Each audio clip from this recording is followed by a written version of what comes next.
you've seen the title already, so those are some big shoes to fill.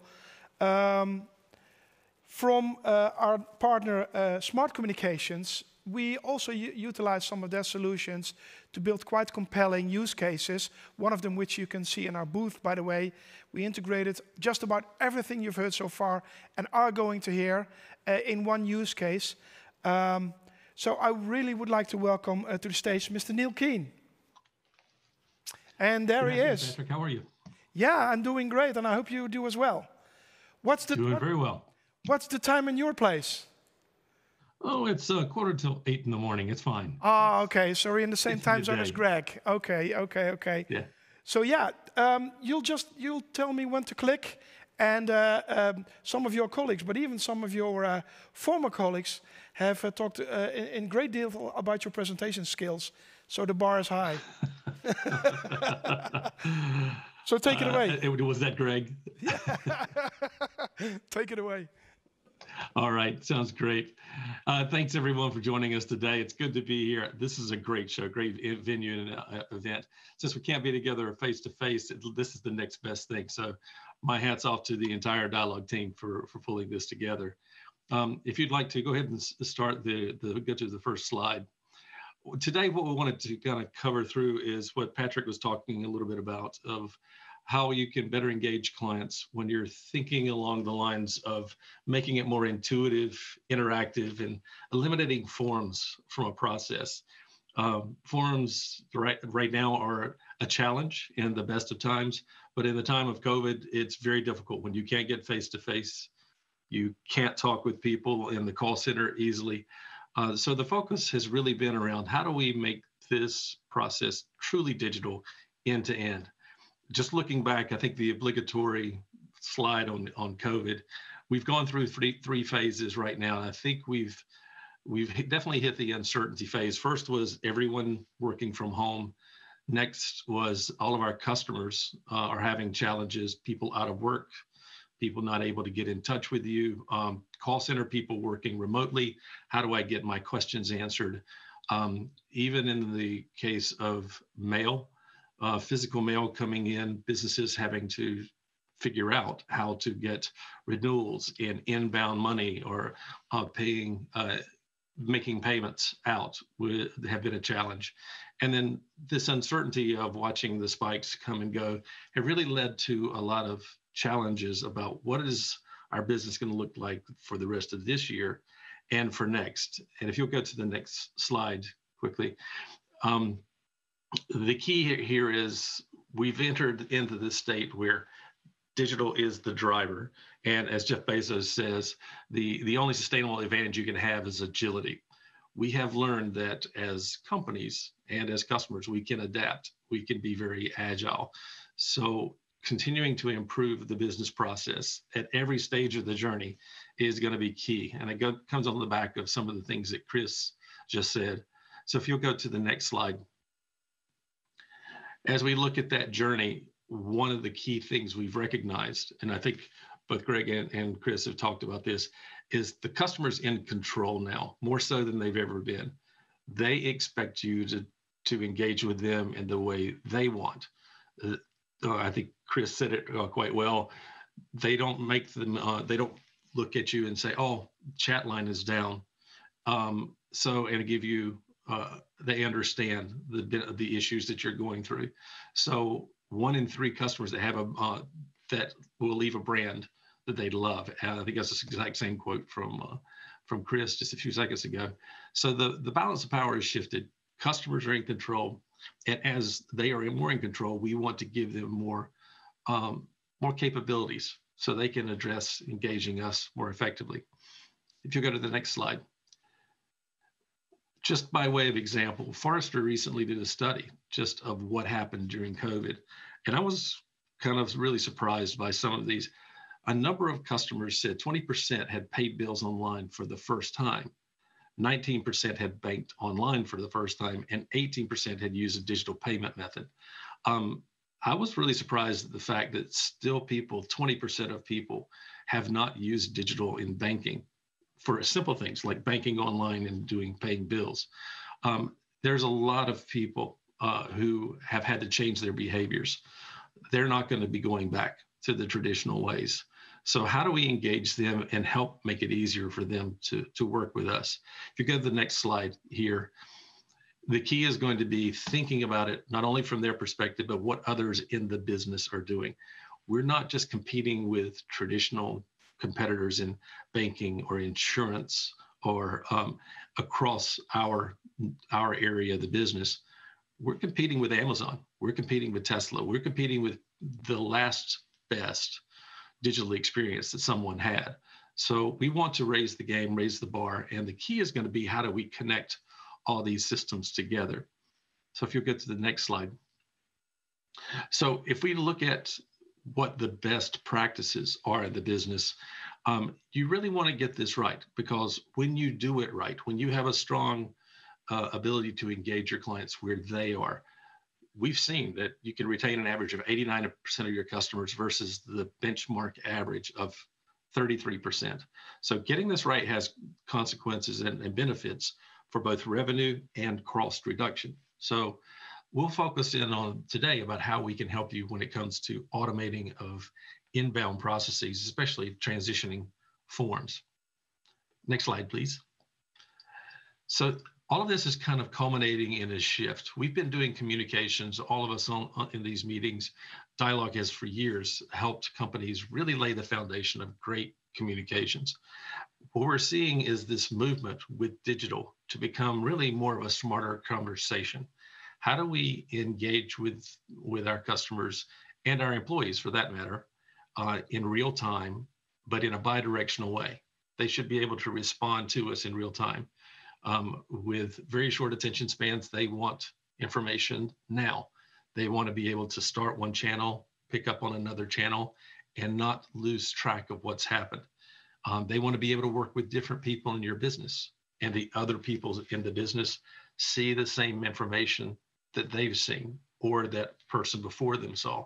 So a conversation really is about knowing information about your customer, making it highly personalized when you communicate with them, but also guiding them back in. So when they need to respond to you or they need to initiate an engagement with you, they feel you know them. So if you'll get to the next slide.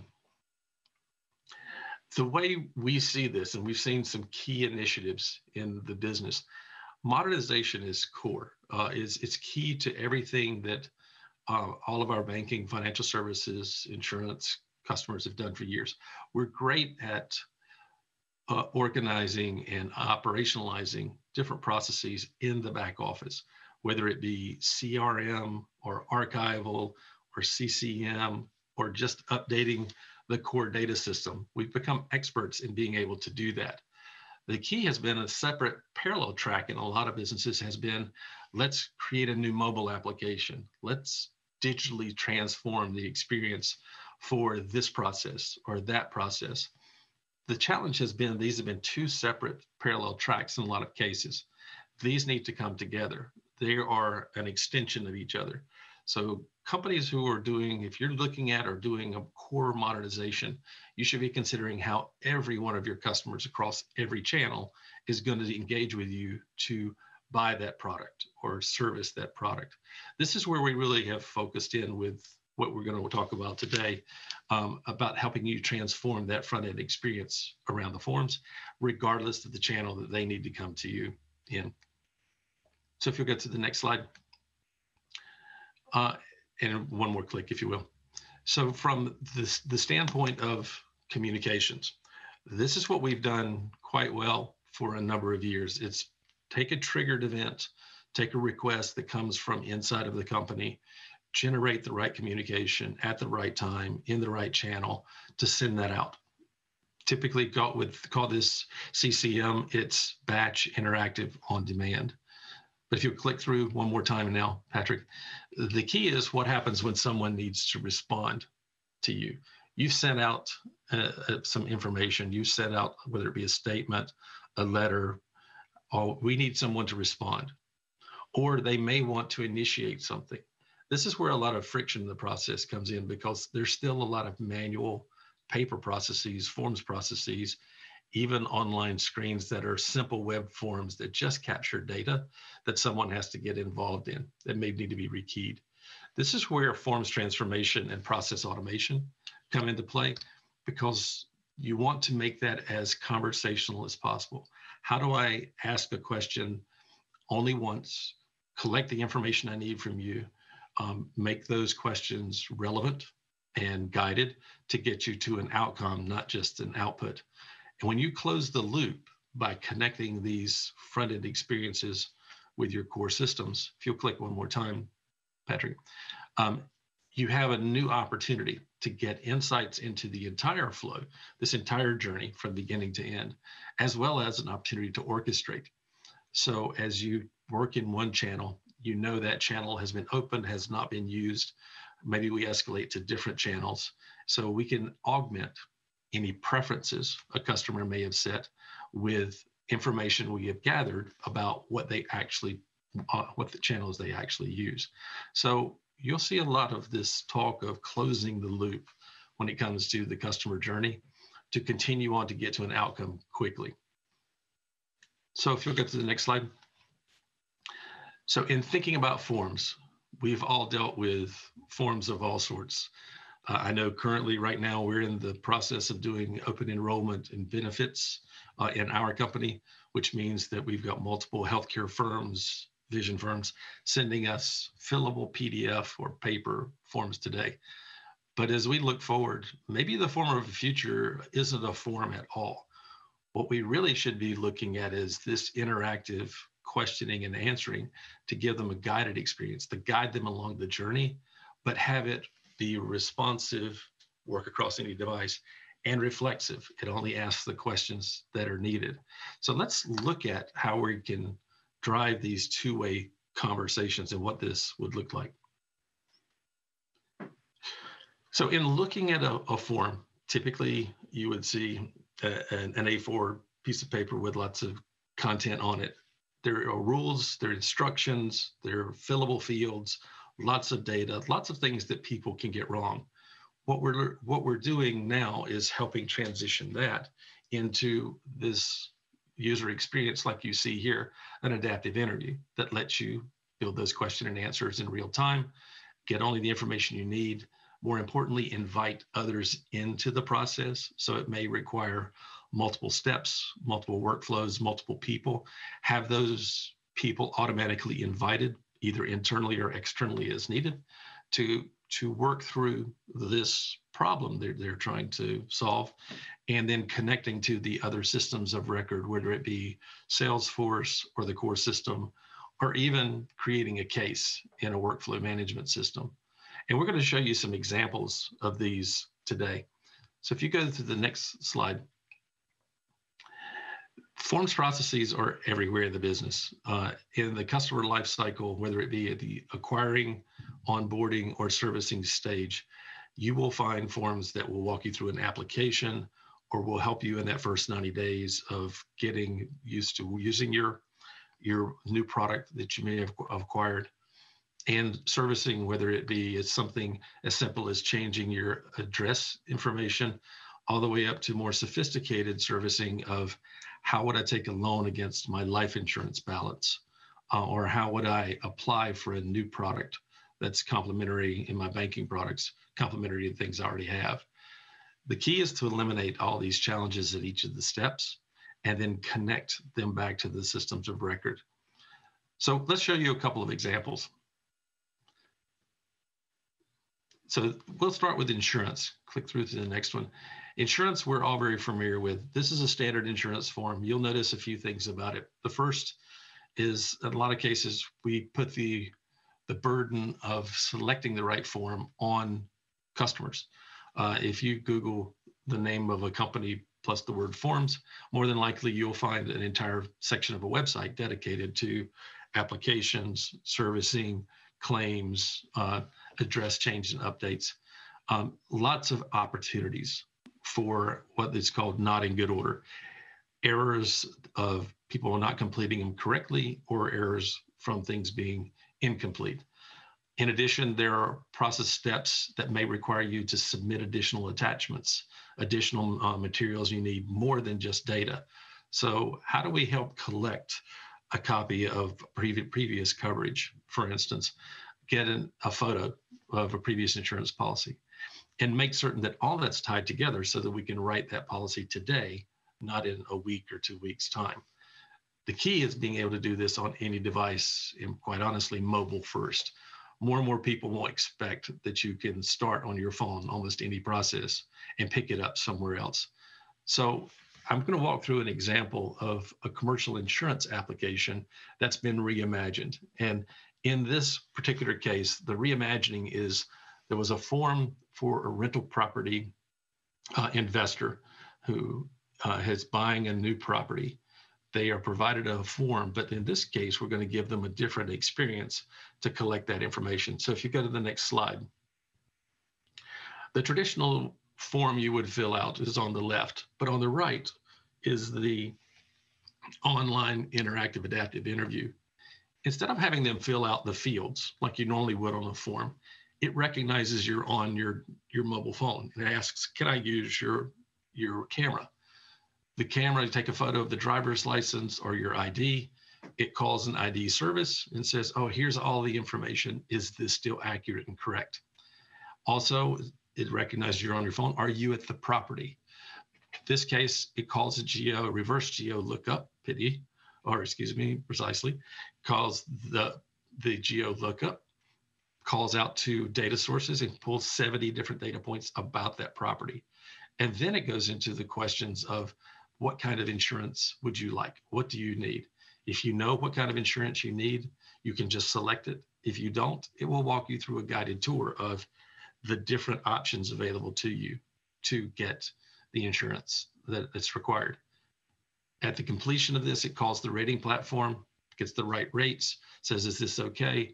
And then by clicking, okay, I accept this, it automatically goes to creating the application and launching an e-signature platform so you can generate the signature and get to a bound policy quickly.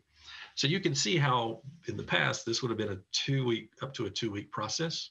With a form, this now can be taken down to a same-day process with an interview. Let's get to the next slide. The benefit of this is not just for the customers. One of the things that we've noticed is that when we're working with, especially insurers, the agents typically have been somewhat leery of working with digital because they may fear it interferes with that personal one-on-one relationship they have with the client. We find it to be the exact opposite. When you make things like this easier, they can focus on the higher value parts of the relationship, not the simpler data capture portions of the relationship. So there are benefits for both customer as well as employees and agents inside of your business. So keep that in mind when you're working with any of your partners. Partner with them, get them engaged early on so the adoption works. They adopt the product as well. So the next slide, please. So by way of example, this is a use case for one of the largest insurers in the States for title insurance. So insurance on when you're purchasing a home, you need insurance on the title to make sure the title is, if there are any questions about your title, you have someone to cover working through those details after you've made the purchase. In this particular case, their business challenge was they were doing about 3,000 open orders a day. A lot of these were forms that were being sent out from the mortgage broker, mortgage lender to someone to complete. They were getting these back. There were error rates. They put in the adaptive interview to allow them to provide this in any language. So they have, I think, 12 different languages is what they initially rolled it out in. But then it was a question and answer, and it was connected to their mortgage origination, the mortgage origination platform, as well as to the insurance core systems. So they were able to get the information once or look at information from the previous policy they may have to help facilitate, making that easier for the new policy. So the benefits to them is they saw errors not in good order. These form processes dropped from 12.5 to single digits to about 4%. And it's dropped more since then, since they rolled this out. And they've seen about a 90% faster turnaround time which allows them and has allowed them to scale their business much faster, do higher volume in a shorter period of time. So these have both revenue impact as well as reduced cost impact for their business. So let's take a look. Let's go to the next slide, and we'll talk a little bit more about banking. So in this example, this is a really up-to-date one in that lots of governments have done stimulus programs. In the States, there was something called the Paycheck Protection Program, the PPP. A large-scale stimulus program allowed for billions of dollars in loans at low interest and no interest to people. The challenge for the small businesses were paying those loans back. So the government also issued rules about how those loans could be forgiven. When this program was rolled out, which was back in late May, the forgiveness portion of the program was communicated to all small businesses and all banks who had issued loans in an 11-page form. So there was one page to collect data about your loan, one page of attestations and things you needed to sign, 2 worksheets, lots of calculations to figure out how much of your loan could be forgiven, and then 7 pages of instructions. And these instructions were being changed almost weekly as new ones came out. So what we did at Smart Communications, and if you'll go to the next slide, you can see this.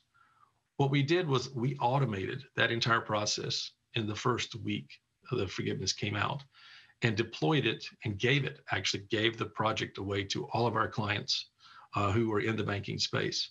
And it walked through for their customers, allowed their customers to collect the business information. Most of our banks set this out with an email with a URL in it that when you authenticated and came in, you could see your loan details. You didn't have to fill in anything. You could validate all of the information that they had. It would actually help you collect the supporting materials. In this case, values of your payroll that you had paid, additional receipts and costs that you may have, expenses you may have incurred. Provide all that information back through uploads of information, store it, collect it, and then as it went through the process, it would continue to help pull this information together, allow you to stop and start, allow the bank to be able to get all of this data in real time. And at the end, it would generate a package of information to sign, in this case, launching DocuSign seamlessly. So it took what was a forms process that was going back and forth via email into a login on your phone, login on your desktop, and actually do this from end to end. And now the bank has all of the supporting material, all of the forms created appropriately with signature, and all of the data, more importantly, all of the data you've captured. So there's no additional rekeying so that they could complete the filing for your loan forgiveness to the Small Business Administration. So in this one, if you'll go to the next slide, this one it was about the customer experience, of course, the advisor experience, and also the employee experience. So how do we tie together a process that was the front end experience for the customer with the bank employees who needed to route and review, and then in the end, pass this over to someone who needed to file it directly with the Small Business Administration. So if you go to the next slide, as an example of this, so another case study, this is a bank here in the States who writes about 1,500 security-based loans, security-backed loans per year. Their challenge was very much forms-oriented, paper, collecting information, but it took too long for them to get these loans issued. So they transitioned, like you saw, as examples you saw, they transitioned to this digital interview, and they were able to reduce their time to funding, actually getting the loan funded from 2 to 4 weeks to 2 to 3 days. And they were able to get the process down to just a few minutes to actually complete the loan application. And they automated this end to end. The key benefit for them is by doing this, and it took about 3 months for them to operationalize and connect to all their systems of record, they were able to provide the infrastructure, the support to grow their business 50% year over year to give them scale for the following year. So automating this also helps your business scale going forward. If you go to the next slide. The key behind all of this is not only can we help you automate the front end, but it's what happens behind the scenes. So in this example, this is just the kind of information we capture.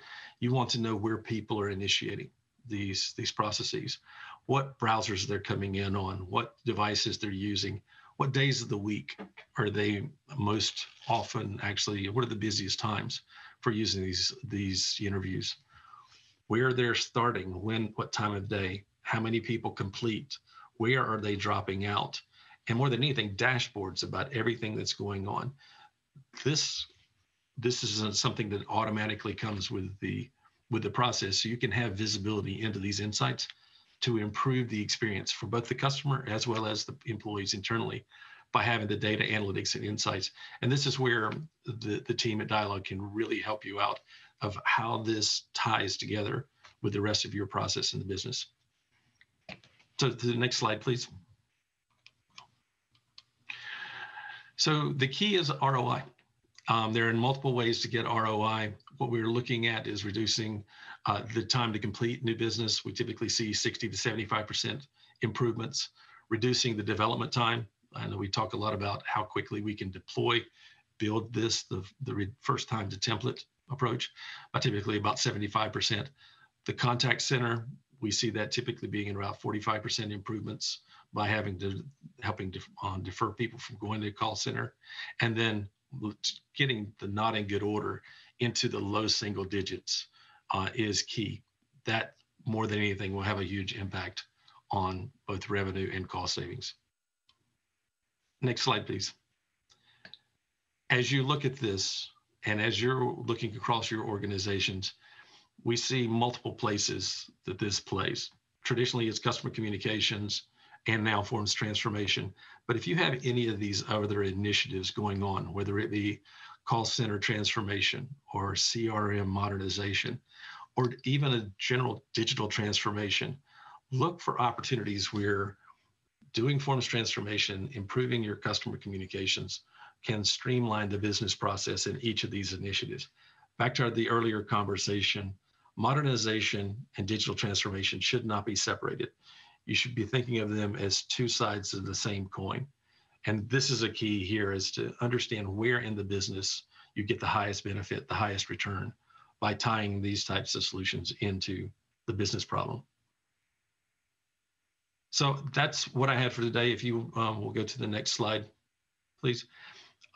Again, thank you for taking the time to listen to me. We've been talking a little bit about Smart IQ today. We do have a booth, separate booth. We'd love to talk to you. Christoph and the team are there, and we look forward to seeing you later and throughout the day. Thanks, everyone. Well, Neal, that was a really compelling presentation, and you delivered, as far as I'm concerned.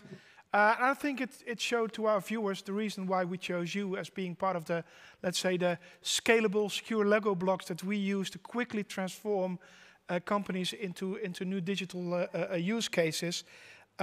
Closing the loop, as you say, on quite of those use cases. And I think one of the most underestimated things that you told, because we've already discussed analytics and business enablement and whatnot, is I think the faster throughput time, so that you really can get processes done within minutes instead of it taking weeks, which is really compelling towards end customers and gives them the experience they need, as well as guard data quality, because your, let's say, digital form will not allow not in good order data, right? So that's really exactly right. Transformative.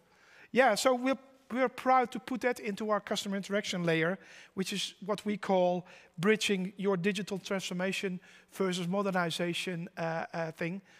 I would love to talk to you for a lot longer, but we need to go on to the next one. Hang around in our platform and look forward to meeting you in person soon. Thank you, Neal.